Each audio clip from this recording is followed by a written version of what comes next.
Alex, good to be with you, mate. Very much appreciate the invite to come in and serve your people as well. So thanks again for that.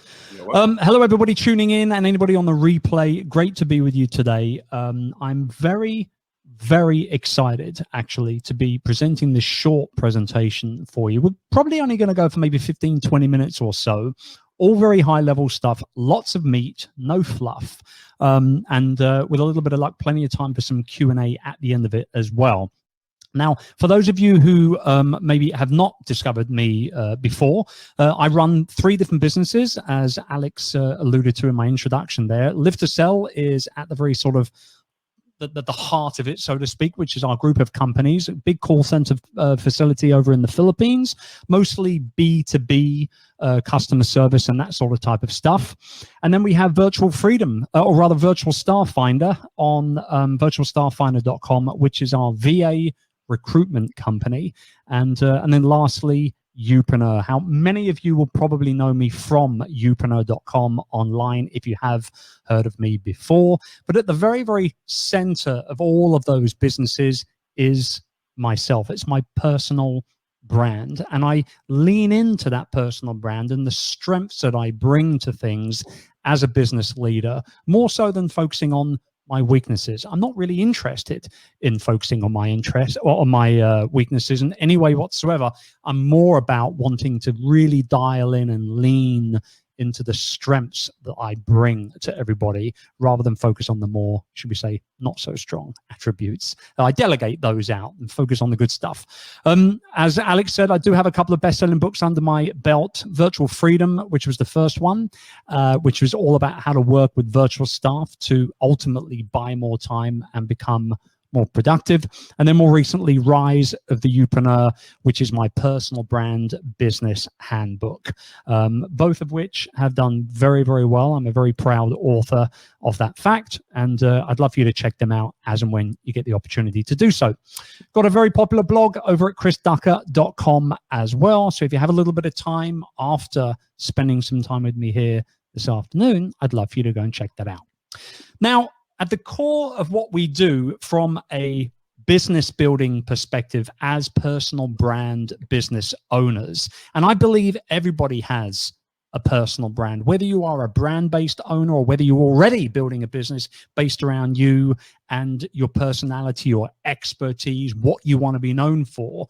I believe we all are personal brands. If you're publishing anything online on a regular basis, you are a personal brand. If you are active on social media, you are a personal brand. And bottom line here is that at the very core of what we do as business owners, it all comes down to 3 main focuses: building, marketing, and monetizing that personal brand. So what I'm going to do today is I'm going to skip over those first 2 sections and instead focus on the monetization side of things. Because if you're like me right now with everything that's been going on, the lockdown, the pandemic, COVID-19, whatever you want to kind of, whatever envelope you want to stuff the issues that we're all facing in, at the end of the day, we're all interested now in making money as and when we have the opportunity to do so, and obviously get to the point of serving our customers and converting more prospects into paying customers as much as we possibly can.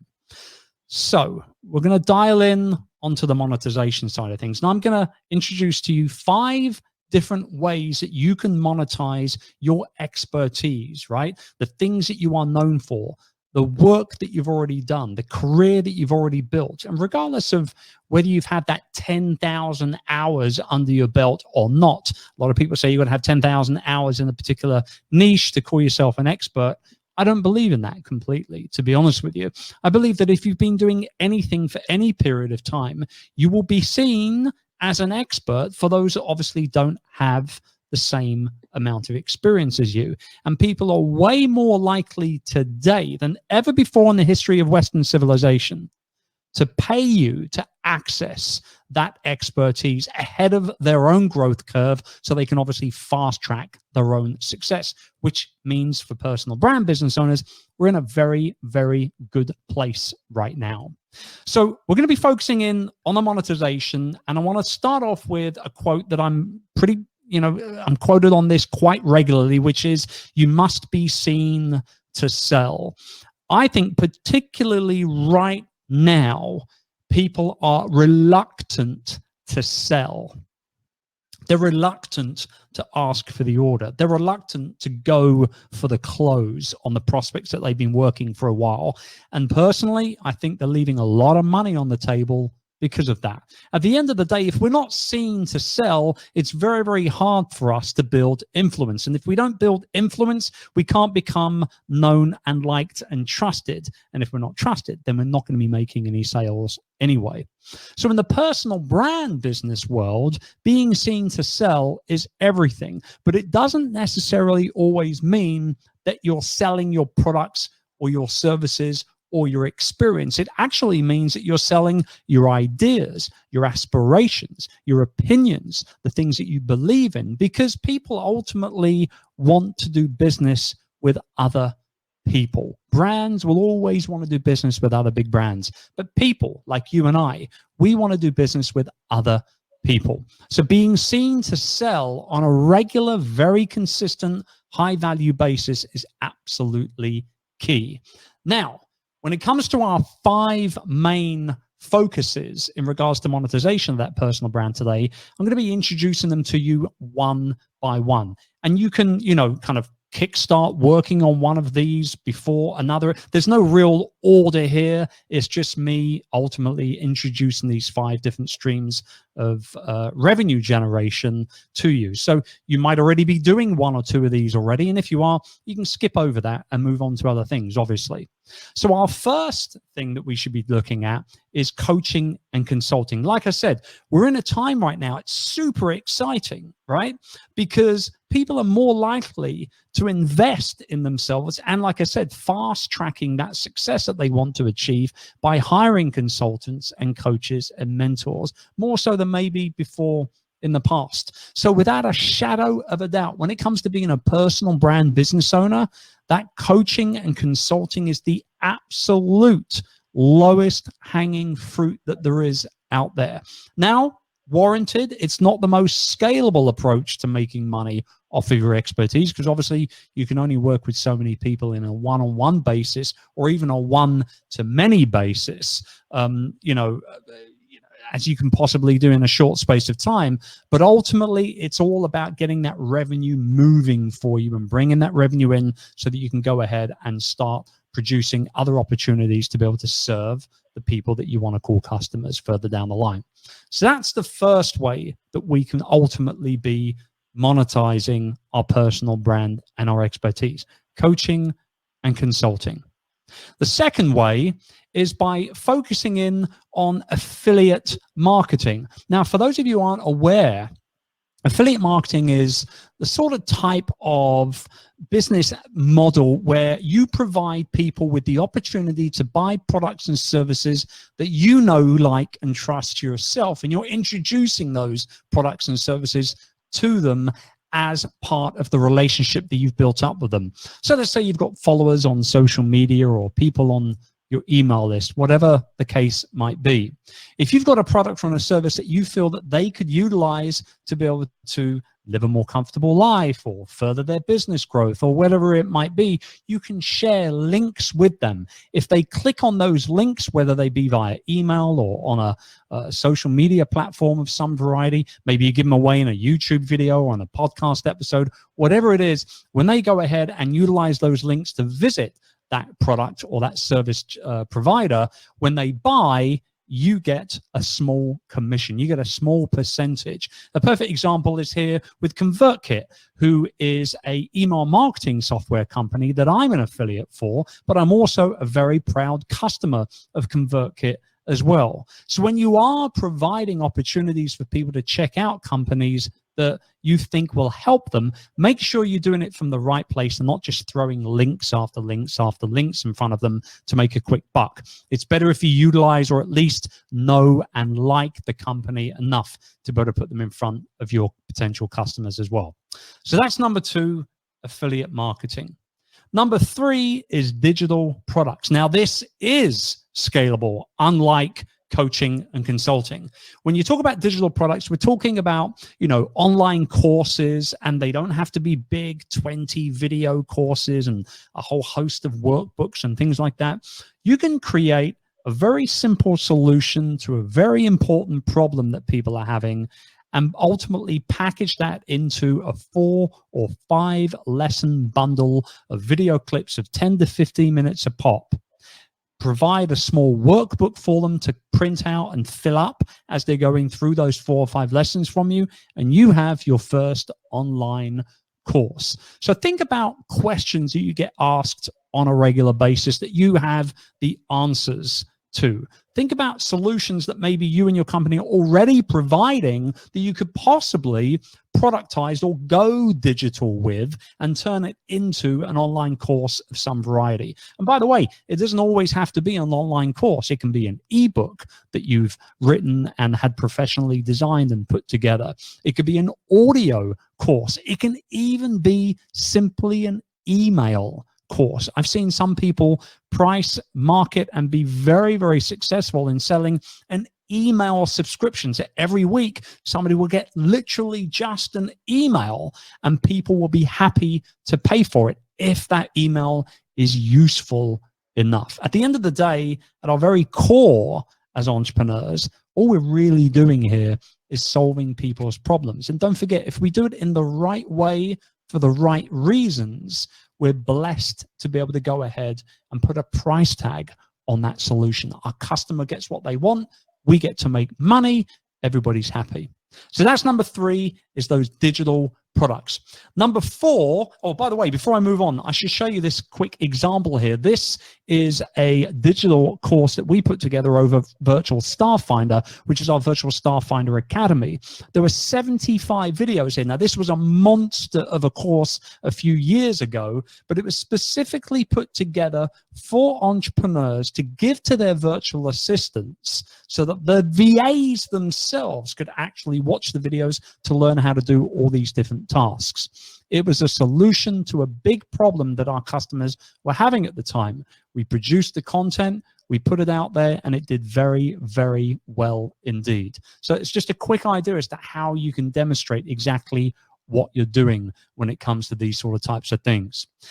Number 4 is memberships. Now, this is the holy grail of online business, particularly a business that's based around an expertise or a thought leader, an influencer, whatever the case may be. You know, if Sir Richard Branson was to come up with a membership where people could pay, I don't know, £10 a month to access him for a 90-minute Q&A every single month, maybe download 2 or 3 videos from him every single month in a private member portal, I guarantee you he'd make a lot of money. Not that he necessarily needs it, but he could make a lot of money if he was to offer his expertise and his experience in a membership package. The reason why memberships are so incredibly powerful is because the revenue is recurring, meaning people have to pay over and over and over again, and it's predictable. And right now, particularly in our current climate, anything we can do as business owners to be predictable when it comes to our revenue, we should be leaning into that. So over at Youpreneur, we have the Youpreneur Academy and the Youpreneur Incubator, which is exactly that. It is a monthly membership package, and anybody who might be interested can go to youpreneur.academy.com and you can see exactly what it is. It's a monthly membership. People pay month in, month out, and for that they get all of our experience, they get all of our training, not only what's in there already, but also a whole bunch of new stuff that's published every single month, as well as a private community to be able to go ahead and converse with hundreds of other people around the world that are focused on building their business around their personal brand. So again, another great way to be able to monetize your expertise. And then finally is live events. Now, warranted, allow me to have a swig of water here. This is not necessarily going to be something that we're going to be able to lean into for a while, right? Unfortunately, this is our new reality, as I keep saying, in regards to handling this horrible virus that's taken so many so early and, quite frankly, completely disrupted the entire planet, right? However, live events now are actually going more virtual anyway. They have been for a while, and I think this is probably going to kick us up the backside a little bit, quite frankly, in regards to moving those live events into a more virtual setting. This right here is the absolute perfect example of doing exactly that. Here we are online learning with each other instead of doing it in person. However, I will say one of my favorite things to do is get up on stage and train people from a stage, and be able to build those powerful relationships that we do at our live events, particularly the Youpreneur Summit, which takes place in London at the QE2 Centre, right opposite Westminster Abbey every November. Whether we do it this November or not is yet to be seen, unfortunately, but we've done this now 3 years in a row. It's sold out months and months in advance every single time, and it's easily my favorite weekend of the year. But if we can't do it in person, we will do something virtually, just like many, many other people are doing as well. Just as I would say from a monetization perspective on live events, it doesn't really matter whether or not you're in person or whether you're doing something online virtually instead. It can be a small roundtable mastermind group that you're paying for access to. It can be a larger online event or in-person event where you've got a whole bunch of speakers coming in and providing opportunities for people to learn through their presentations. And maybe even networking can be done online as well, with breakout rooms with Zoom and things like that as well. So there's a lot of opportunities with live events, which maybe might not be so live and in person for a while now, but certainly a great way to be able to monetize your expertise and bring people together as much as possible going forward. I will say, though, on top of all of this, I want to caveat this very, very loudly. And before I show you a complete diagram of my personal business ecosystem and how we make money as a company, I want to really shout this out super loud, and that is to charge what you are worth. Charge what you're worth, and don't you dare apologize for it. There's a lot of people out there that are giving away their products for free right now. I have a good friend of mine that's over in the United States doing exactly that right now, to the tune of almost $1 million of courses that he has given away in the last month or so. Are you mental? Are you actually mad? Discount it by 50% by all means. Don't give it away for free. Right? So charge what you're worth. You are a business owner. If you don't make money, you won't have a business left at the end of all this. Plain and simple. So charge what you're worth. Be a little bit selfish. That's absolutely fine. And don't apologize for doing so. Now, on page 191 of my book, you will see this diagram. And this diagram is my business ecosystem. As you can see, it floats around everything from free content to what I do on social media, all the way through to my one-on-one coaching and inner circle masterminds, services, workshops, online products, everything. All of these things here, and by the way, these terms become a favorite: build qualified influence, P2P focus. All this stuff is in the book if you want to dive deeper on here. It's the best £10 you'll ever spend, trust me, when it comes to investing in your personal brand. And this, honestly, is how I have built a multi-7-figure annual revenue business over the course of the last decade. It's following this exact ecosystem and allowing people to come into the top of that funnel and drip slowly but surely, based entirely on one level of value after another, through to the bottom and becoming that top 5% clientele. This is exactly how you can build your own business, a very profitable business based around your expertise and your personality. And I hope that it has been very helpful. That's the end of my presentation. I hope we've got some good questions in here, Alex. What do you think? We have indeed. Good. Actually, Chris, interesting. And I see, like you, so many people giving their courses away completely free at the moment, going on, helping you out during the coronavirus. It's like, you're not going to have a business in No. 60 days, 90 days, etc. And let me tell you something, the last week of this month, I'm actually shooting video content for a brand new course based around onboarding, training, and working with virtual assistants. And I will not be giving that course away for free when it comes out in May. I will be charging for it. Look, at the end of the day, you are providing a solution. Remember this, right? Like, you're providing a solution to a problem. And if the problem is big enough, people will be happy. Still at this point in time, they will still be happy enough to pay for that solution. As long as you're doing it for the right reasons and in the right way, there's no reason for you to give your stuff away for free. We never want to be the freebie person. Never, ever. No.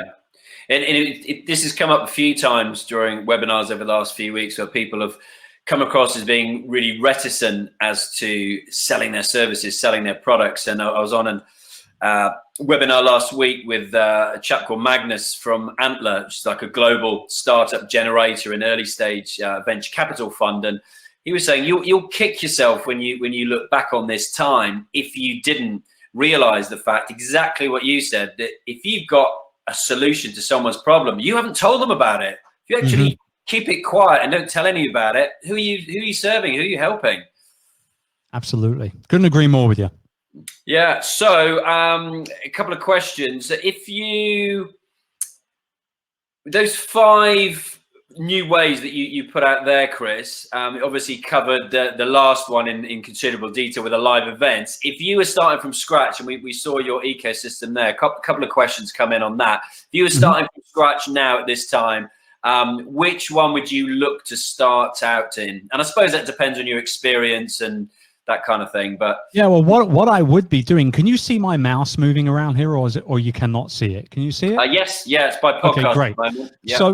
So what I would be focusing in on right now is this area right here of the ecosystem. I would be focusing entirely right now on creating high quality, hyper valuable content for people to consume, because right now people have got more time on their hands. They've been thrusted into this position where they have to think about things that they need to do that they maybe have never done before, they flirted with a little bit before, and they need to do more of it.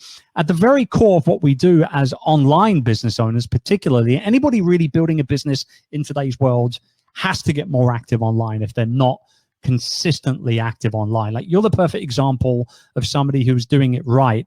In regards to, coming up with a podcast. You might take a hiatus every now and then, but you'll come back to it. You'll provide value. You'll turn up with it over and over and over again. I think very, very important for people to understand that level of trust will grow ridiculously if people see you show up over and over and over again when it comes to this part of the ecosystem. So if you're not already podcasting, think about starting a podcast, right? The barrier to entry is so low nowadays in terms of the tech required and things like that. And if anybody's got any kind of questions at all on any of this, they can hit me up on Instagram at Chris Ducker. Send me a DM. I'm happy to get back to you on questions even after we're here live, because I just want to help as many people as I can right now. A lot of people are struggling right now. So just hit me up at Chris Ducker on Instagram. Give me a follow over there. Send me a message, and I'll be happy to throw some additional resources and links and things like that if it makes sense. But really show up. If you're not podcasting, get a podcast up and running. If you're not being active on YouTube, you're missing a massive opportunity. Google themselves have said that come the end of this year, just a few months from now, that video is going to amount to 85% of all search results on Google. And who owns YouTube? Google does. So if you're not getting active in publishing evergreen content on YouTube, just simply answering questions that your customers and your prospects will be having on a regular basis, what are they? I bet anybody in here is smart enough to know that at least 20 questions that their prospects are going to throw at them all the time, right? Or maybe 20 objections as part of the sales process that they'll hear over and over and over again. Film videos that basically produce answers to those questions or rebuttals to those objections, whatever the case may be. Put them up on YouTube. You might not get a ton of traffic immediately, but the powers that be on the back end of YouTube's and Google's algorithms will find you, and they will start listing you in those search results. Very, very, very important. So that's what I would be doing right there, is, you know, really leaning in, doubling down on online content right now, producing tons and tons of high valuable, super useful content and showing up on a very, very regular basis. That's what I'd be doing. Thanks. And couple of questions around this, actually. Would you, and I think I know the answer to this, knowing a little bit about you, Chris, obviously known you for a few years, but would you be videoing your podcast and putting it out as a vlog as well? Okay, so I have a podcast and I do video on YouTube, but I don't video my podcast recordings. However, I want to be super transparent and say that I still utilize the content from the podcast and we reshoot some of that content in video format. So I'm always repurposing our content, whether it's a video that's going into a podcast, or whether it's a podcast going into a video, or a podcast into a blog, or a blog into a video, or a podcast. You see what I'm saying? Like, I'm always repurposing all the time. It might not be necessarily the most time effective way of being able to do things, but I do feel that when I am sitting in front of a microphone like this, and I'm envisioning thousands and thousands of people around the world downloading and listening to our show, and we've just hit 7 million downloads on Youpreneur FM now. Wow. When I do that, it's hard. It would be hard for me to do that talking to a camera and delivering the content that I know for a fact is going to be consumed in an audio format, right? And vice versa. It would be hard for me to talk to a camera and focus on the mic, so to speak, as well. Because I'll do things on camera, like wave my arms around and do funny faces and stuff like that, that I wouldn't ever do in front of a radio, in front of a podcast mic, right? But that being said, I'm also hyper aware of the fact that there are some people that would tune into our YouTube videos that will never listen to the podcast or read our blog, or vice versa in any direction. And because of that, we consistently repurpose, reshoot, re-edit, rewrite the same types of content over those three main content verticals, because we know that there are people that like to consume in very different ways. That's simple. Yeah, great answer. Question here from Jane, who says, we are open for business, but trying to encourage marketing investment in readiness for the recession ahead. We have been running a remote friendly business model for the past 10 years, featured in the Sunday Times, working with self-employed experts across the UK and internationally. However, grocery clients are scrambling to cope as demand outstrips supply. What tone do you think is right for new business approaches? That's a nice question. Yeah, I love that question. And actually, I got a really simple answer for it. And that is a proactive tone. Yeah, plain nice and simple, not a reactive one. I see so many people right now reacting to this thing, like giving stuff away for free, or, you know, ridiculously heavily discounted, or whatever the case may be. It's almost coming across, if I'm to be, you know, a little outspoken here, it's kind of desperate looking. Yeah, great. Like, I don't think I'm the only one that feels that way. I'd love to know what some of the viewers that are here with us live right now would say. Like, for me, it's coming across as being a tad desperate. And that's something you never want to look like in front of your customers or your prospects. So I would say take a very, very proactive approach to any kind of marketing or any kind of promotions or anything like that right now, rather than a reactive one. Yeah, Warren says, stand by your brand has to be the key. Couldn't agree more, 100%. Yeah, there was...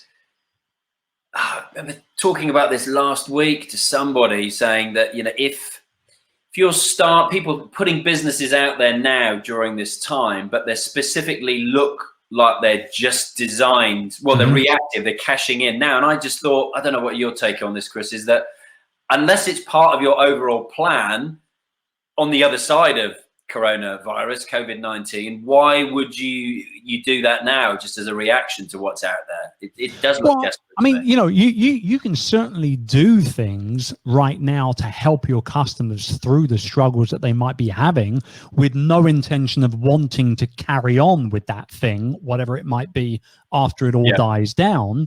But I think as long as you're upfront and you're transparent about that, I don't think it'll hurt you long term at all. In fact, if anything, you'll be showing up as the guide, right? It's kind of like one of the ways I've been working with our coaching clients a lot over the last couple of weeks on this kind of mantra here, that it just came to me. I ad-libbed it on a coaching call about 3 weeks ago, and everyone was like, oh, that should be on a t-shirt, or, you know, this sort of stuff. And it's as simple as 3 words: mission over money. Your mission over money approach to building and keeping your business running throughout all of this, right? So having that mission-based mindset of serving first, selling later. I'm a really, really big believer, actually, that if you serve the right way, just like in the sales process of prospecting, qualifying, building trust, getting to the point of a pitch, handling objections, and eventually a close, I'm a big believer that if you do all those things up to the close in the right way for the right reasons, then the close itself actually will happen 9 times out of 10 pretty much all by itself. You won't even have to ask for the order. It'll just land in your lap. I'm a big believer of that. And so very much along the lines of like, serve now, serve first, sell later. Having that mission over a money mindset, I think, is massive right now. And be seen as the guide. You know, you don't want to necessarily be seen as a hero right now. I mean, to use like a Star Wars analogy, like you want to be Obi-Wan Kenobi. You don't want to be Luke with the lightsaber. Or although as a kid, we always wanted to be Luke with the lightsaber. But deep down right now as business owners, we want to be the old mentor. We want to be the guide right now rather than the hero. Our customers are going to love us for it on the other side of this thing. I like it. Very good. Somebody's put, what's keeping you up at night, Chris? Well, other than the 2.5-year-old. Apart from that, yeah.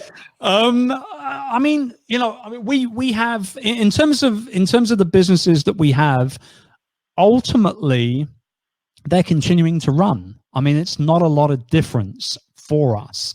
I've been joking a lot, saying that, you know, I've been self-isolating for years and years because I've been working at home for a long time. I will say the one thing that does concern me a little bit is the fact that I've got so many people reliant on me as an employer. More than anything else. So far, we've been able to make sure that everybody stays in employment and making a full-time living. But when you've got almost, you know, 350, 400 people that we have working for us, that's something that will cause you to lose a little sleep here and there throughout all of this. And all we can do in that regard actually is be reactive in the way that we're handling the situation, but be seen to be doing things in a proactive way for your employers, your customers, you know, your staff, your team, anybody that's kind of in touch with your business on a regular basis. You've got to be seen as being proactive rather than that more reactive state, if that makes sense. But yeah, other than that, and you know, the wife hogging the covers, I'm good. And what's this question now? What happened to you and your business after lockdown? Doesn't sound like too different, but maybe you can elaborate a little bit on that first. No, nothing really. I mean, the only big change for us was, you know, we have our Youpreneur Incubator Mastermind, which was supposed to meet in person 4 times this year. That ain't going to happen now. So we're going fully virtual with that. You know, the upside, and I like to think of upsides rather than downsides for the most part. Anyway, the upside to that is that we'll be able to scale it. It'll be worldwide instead of just UK and European based. So whereas right now we've got, you know, 65, 70 clients, we'll be able to double, triple, quadruple that between now and the end of the year by offering it to people a lot more internationally, and therefore not only being able to make more money from a business owner's perspective, but also have more effect and bring more change and more opportunity for the people that we coach and mentor through the mastermind itself. So other than the changes really on our in-person events and experiences, there's not really been much change. In fact, actually, one of our big online products, which is the Youpreneur Academy, our monthly membership, we've had more members join in the last month than we have done, in the last couple of months put together. People have got more time, they're at home, and they're ready and waiting to learn new skills. Nice. And remind me, Chris, how many, because you've obviously got a global business now, and you've been podcasting for a very long time. The reach you get from that, like, especially like you said, the scalability of the incubator. How many countries do people hear your message now? Oh, good Lord. I wouldn't even know off the top of my head. I mean, to give you an idea, like I said, the podcast has just hit 7 million downloads. Yeah, amazing. Which is a massive number. I mean, I don't take that for granted at all. We get 100,000 unique visitors to our sites every month online. We have hundreds and hundreds of members inside of the Youpreneur Academy.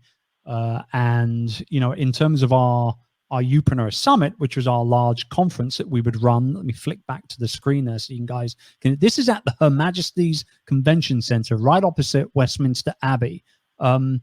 I'm so gutted that the likelihood of this happening this year is slowly dripping away, because it truly is my favorite weekend of the year. But for example, for last year, we had 360 people there. It was sold out for the entire weekend, and we had 37 different countries in attendance. That's amazing. Wow. Pretty crazy. Yeah. David says, can you ask Chris my question, please? I've just scrolled up, David. So David says, I've got an opt-in database and I'm looking for products or services to offer that can generate ongoing revenue. Any ideas? That's pretty so I want to fire a quick question back to David on that. David, have you been proactively building your database, your email subscriptions already? Like, are there at least a couple of hundred people on that list, or are you at the very early stages of that? That answer to that question will allow me to go in one direction or another in terms of the advice I can give you. So David, if you can answer that question, that would be good. But I will say, like, this is the one big thing, as we're waiting for David to answer, this is the one big thing that everybody must be doing right now. If you're not capturing as many of those website visitors as possible when they visit your website, you are skipping a beat. In fact, actually, you're losing, plain and simple. The analogy I like to use in this is, it's like people going to a restaurant and they're hungry, and they turn up at the restaurant and the doors are closed. It's locked. It's not open. What are you going to do? Do you want people to come to your restaurant as a result of that and sign up? Or are you going to leave your restaurant closed as well? Like, people are not going to go hungry. They're going to go to another restaurant. So you must make sure that you're capturing those emails, those contacts, as much as you possibly can. So I can see you've answered. You've got 15,000 people. They apply for something, which we give them, but we never normally go back to them with something else. Okay, so basically you're offering them a freebie of some variety, an opt-in magnet of some variety, and then that's where that relationship stops. Think of it like this. It's like taking a beautiful lady out on a date. It all goes well. You sunk 150 quid into a night out. You've kissed her on the cheek goodnight, put her into a cab on the way home, and then you don't call her back up again. What changed? What happened? Don't waste your time and your energy.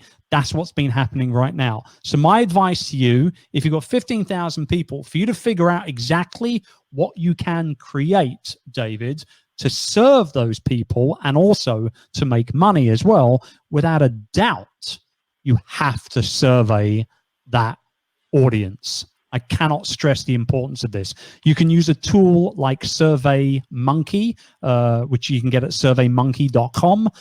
They have a free version, and then they have also a brandable version that you can buy as well. But I mean, really, it's just a combination of, 7 or 8 questions where you kind of just grill them a little bit, get some close-ended questions, some open-ended questions. Remember, open-ended questions create the opportunity for people to give you information back. The one big question you need to be asking right now, based on what you've told me, if I was in your shoes, the one huge question that I would be asking would be, what's your biggest struggle right now? That's the question. There's the money and the pot of gold right there, because they will give you information back that then you can analyze and look at and say, well, we can answer that question. We can solve that problem. And if there's enough people that come to you with a similar type of problem that you've got a solution that you can ultimately build out, then obviously you can offer them that solution at a profit to yourselves. And obviously at the same time, you're going to be helping them out. You're the guide. You're the guide. You're the Obi-Wan right now. That's what we want to be.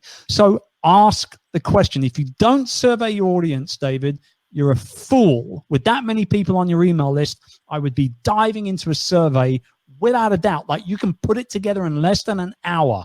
Hit the send button on the email, get a whole bunch of people going to that survey page, filling it out, hitting in the submit button, and watch those answers come in. And somewhere in those answers is going to be your next solution, your next product, your next service that you can then go ahead and pitch that email list properly and obviously solve a problem for them and make some money for yourselves. Great answer. And how many, is one of these questions, isn't it, how long is a piece of string? But how many questions do you think is too many to put on something like that? And what kind of...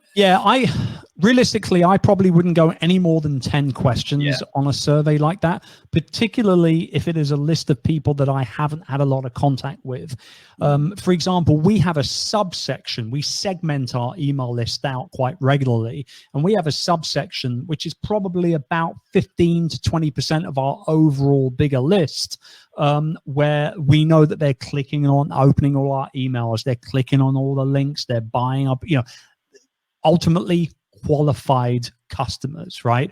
With those types of people, we'll go a little bit more in depth, maybe up to 20 questions, because we know that they're invested, they've got some skin in the game. But for people like this on a list that have kind of got their freebie, they've downloaded their ebook or whatever it is that David's been offering them, and then they haven't gone any further with that, that relationship needs to be, it's more of an early transactional type of relationship where you need them right now more than they need you. They've already got what they came for. So it's important to kind of keep it short and sweet, no more than 10 questions, and probably, just realistically 5 or 6 is all you really need right now. And get it to the point where, people are going to be, completing this entire thing in less than 60 seconds, including that one big information generating question that you put at the end of it.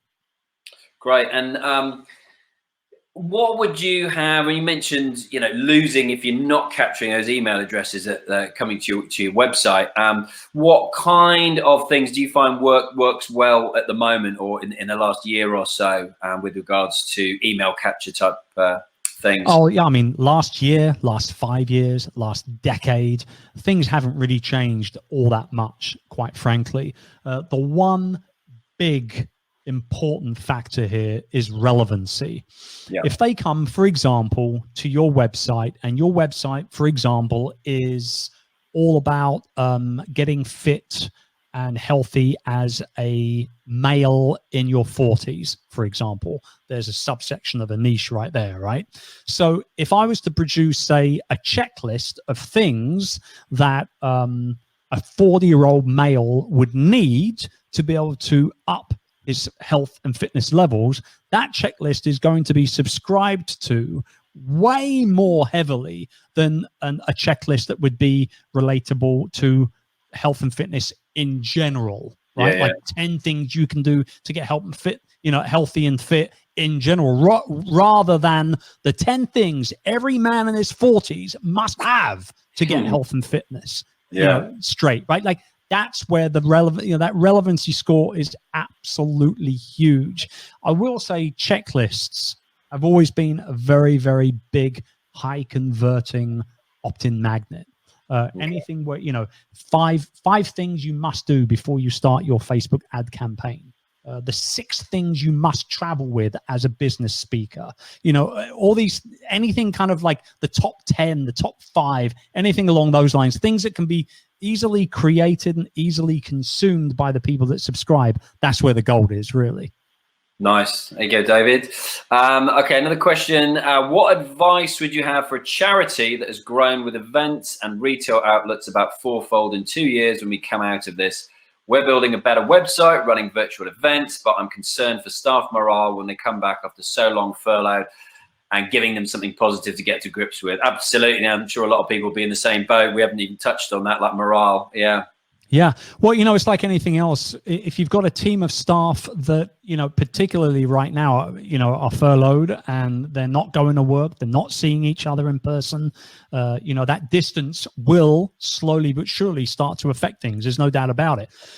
What I would be doing first and foremost as a leader of that team is I would be bringing that team together virtually at least once a week right now. You just call it a weekly tea meeting. Pour yourself a cuppa, get a couple of chocolate digestives on a plate in front of you, and let's just hang out and catch up with each other once a week. It doesn't even need to be work related. It just is all about seeing that Brady Bunch screen of all the heads and the little bobbing shoulders, and being in a position to be able to have a conversation with each other as a team is sometimes maybe just enough to keep that kind of, to use the more American slang, that water cooler moment, right? Of being able to get together, have a little bit of a gossip, have a little bit of a laugh, and talk about maybe what they're binging on Netflix, and all that sort of type of thing. And if I'm to be honest with you, also, social media, I don't know whether it's just me that feels like this, and I'm curious to know what everybody else says as we start wrapping up here. But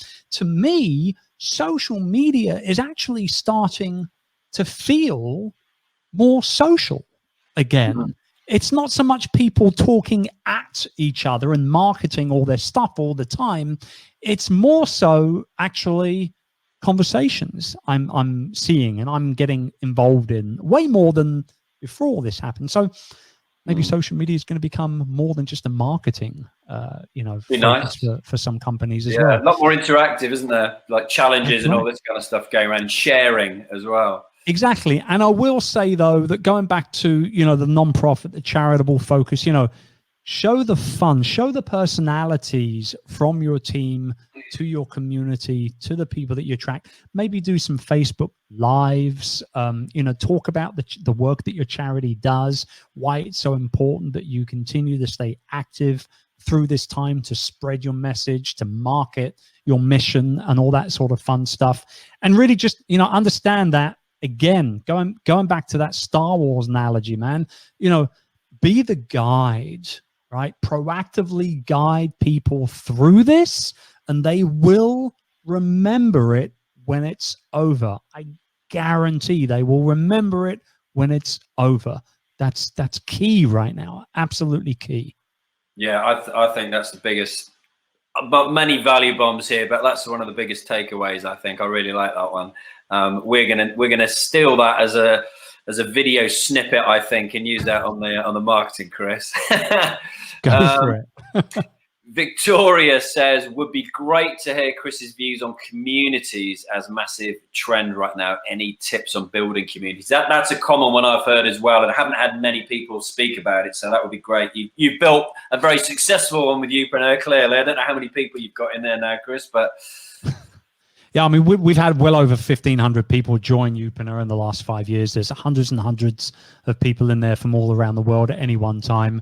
We also have our own Facebook group as well, which is free for people to join. If they want to jump in and get a bit of a feel as to how we do things, they can just go to Youpreneur hub.com, and that will forward you directly to the Facebook group on there. But really it comes down to anything else. It's about showing up, it's about being consistent, whether you're building a community on Facebook via a Facebook group, maybe it's collecting emails on your website, possibly it's by building out your YouTube channel for the first time, other than just popping up. Like if you were like me 4 or 5 years ago, the only reason you would get onto YouTube would be to watch like a stupid cat video or something like that, right? I still watch them now, but I do want to state that I'm also very serious about YouTube in terms of the way that we market our products, our services, our brands, and things like that as well. But YouTube is a great platform right now to also build a community. You know, they have a community tab on there. The mobile app is very, very intuitive, super user-friendly. Not only can you obviously upload videos directly to your channel, but you can go live on YouTube now as well. Not many people know that. So, you know, there's a lot of different things that you can do on YouTube right now. And I just feel with so many videos being uploaded, with so many people on YouTube on a daily basis right now, for one reason or another, that's a great platform to be able to grow a community as well. But very key, important part of all of that is you must figure out a way to be able to get people off of YouTube and onto your email list, because otherwise what you're doing, if you're just all in on that community building on YouTube or Facebook or anywhere else for that matter, what you're doing is you're building that community, you're building that business ultimately on rented land. And you don't want to do that because they can rip it out from under your feet at any moment, right? So very important to make sure that there's a reason, some sort of CTA, some kind of call to action that will allow people and give people that opportunity to get onto your email list so that you can converse with them directly as well. I cannot stress that enough. Don't make the mistake of building your business on rented land like so many people do. You see a lot of YouTubers, oh, we got 1 million subscribers. They got no business model. Because it's all on YouTube. All they've got is YouTube ads, which, by the way, don't pay that much. You need a lot more than 1 million subscribers to make a lot of money on YouTube. So, yeah, I hope that helps a little bit. Yeah, I like that rented land. I saw that happen to somebody that I've been following for the last year, maybe year and a half, and he built his entire community on Facebook. And yes, it looked like he'd been a little bit clever because he built an email list and a Facebook Messenger list, but Facebook shut him out of his own group. And I don't know what he was doing, but him and his girlfriend who ran the group in the podcasting community, big in the ClickFunnels community, shut him out of it. And that's how he was doing all of his deals, you know, through doing Facebook Lives and building it, and boom, gone. I'm not surprised. I'm not surprised. I also had somebody who was in our community who had the Facebook group was their forum, their community part of their membership, which, you know, people, by the way, with memberships, people join for the stuff that you offer, right? The videos, the training, whatever, but they stick around for the community, plain and simple. So again, not very wise to build that part of your business or that part of your membership on rented land as well. And that group was actually shut down entirely, and it cost her 20 grand a month because obviously with no community, she couldn't serve them properly. She had a website with some videos on it, but other than that, there wasn't a lot in there, which is why inside of the Youpreneur Academy, we have our dedicated forums as well as a Facebook group so that we can do a little bit of best of both worlds. The way that we like to kind of describe it is that the Facebook group is like the pub. It's where you're going to hang out, ask a quick question every now and then. But the forums inside of the academy, well, that's the boardroom. That's where the real business chit chat goes down. I like it. A couple of questions are coming on my tab here. Let's see if we've got time for both of them. Here's a good one. How will consumer and business behavior change, do you think, Chris, after the lockdown, COVID, etc.? Well, obviously, I'm not, you know, I don't have a crystal ball, right? So you can take all this with a bit of a pinch of salt. Yeah. I think that, you know, there's going to be two types of consumers out there after all this. In fact, actually, they're already emerging, quite frankly. On one hand, you're going to get people that are just not going to spend money, period. They're done. They're not going to spend any money. It's too uncertain. They don't know what's around the corner. They're going to be keeping their hand in their pocket, plain and simple. And then the flip side of that, and again, we're already seeing this. People are double downing. They're especially in the education space, in the business education space. Like I said, at the Youpreneur Academy, we've been busier. We've had more people join in the last month than we have in the last couple of months combined. And the reason why is because our type of people, the people that we attract into our ecosystem, are the type of people that will double down right now. They will learn new skills. They will learn new opportunities to be able to make money and bring in additional revenue and things like that. So there's only one way to do that, and it's to buy certain things and invest in yourselves or in getting solutions to problems that you might be experiencing. But who knows, man? I mean, like, 12 months from now, 18 months from now, where are we going to be with this thing? I will say, and I've said this from day one, is that I don't think anything will get remotely back to quote unquote normal until a vaccine is put into place. Once that vaccine is available and it's out there, I think we'll see things pretty much get back to normal relatively quickly. But until then, I think people are going to fall into one of those two camps. Yeah, interesting. Okay, and quite a good one to finish up on, I think, as it's personal to you. What is your priority for the next 4 weeks, Chris? My clients, plain and simple. It's serving our clients, whether it's inside of the academy or in our mastermind with the incubator. Part of the incubator membership package, for example, is that they get a 1 hour, sometimes a 90-minute Q&A with me directly, just like this, every single month. But the fact of the matter is that there are, a lot of things going on right now for a lot of people. So we're spending a lot more time with people inside of our Facebook groups. I'm going live almost weekly to those people right now to give them more FaceTime, more support, to be that guide that I keep talking about. But ultimately, it's all coming down to just being there for our customers. I think more than anything else, that's the focus that we're on right now as business owners. Make sure if we can be there for our customers, everything else drips down quite nicely from there. Our profits stay where they are, our margins stay where they are, our staff can stay where they are, and so on and so on and so on. So without a doubt is looking after our clients, but that's nothing new. It's what we do anyway as a business, No, it's a good answer. I was just having a conversation with my wife last night. She's had to shut a beauty salon down, and there's hundreds of thousands of people in the same boat who've got hair salons, beauty salons, barbers, that kind of thing. But I was saying, if I'm your wife right now, what I'm doing is I'm starting a Facebook group for all my customers, and I'm doing free makeup tutorials via my webcam into that group. And I'm providing them affiliate links to go and buy that makeup. Nice, right? See what I've done there? I've just switched a very negative situation into a proactive one by not only serving my customers still, but also allowing myself to make a little bit of money as well. And there's no reason why many, many other business models can't be doing that too. Yeah, there must be so many freelancers who will watch this on the replay. We've been getting really big views on the replays, and who watch this now, who'll be able to implement that directly into their business. Because like you say, if you're serving your clients now, by the time we do come out the other side, you're going to be at the forefront of their mind. You wouldn't have gone quiet for 90 days. Be the guide, man. Be Obi-Wan. You know what I mean? Be Obi-Wan. We keep going back to Obi-Wan Kenobi, but hey, the guy was a smart dude. What are you going to say? Brilliant. Well, that's been awesome. The audience has stayed with us the whole way now. We've maxed out your time, Chris. 1 minute past 3. Really, really good. We'd love to get you on again in a couple of weeks once you've started your incubator, and you might have some more learnings for us then as well around personal branding. No problems at all. Anytime for you guys. Brilliant. Thank you very much indeed. I've posted up there, guys. So the Facebook group that Chris mentioned, their Youpreneur Hub. Also, you can see the main screen there. To connect with Chris, go to youpreneur.com/book. Got it myself, hence I had Chris on my podcast to talk about it a little while ago. So thoroughly recommended from myself.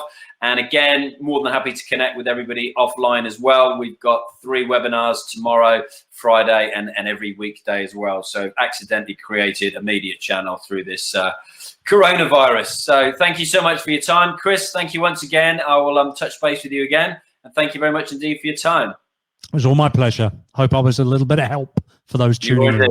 Thank you, Obi-Wan. Cheerio.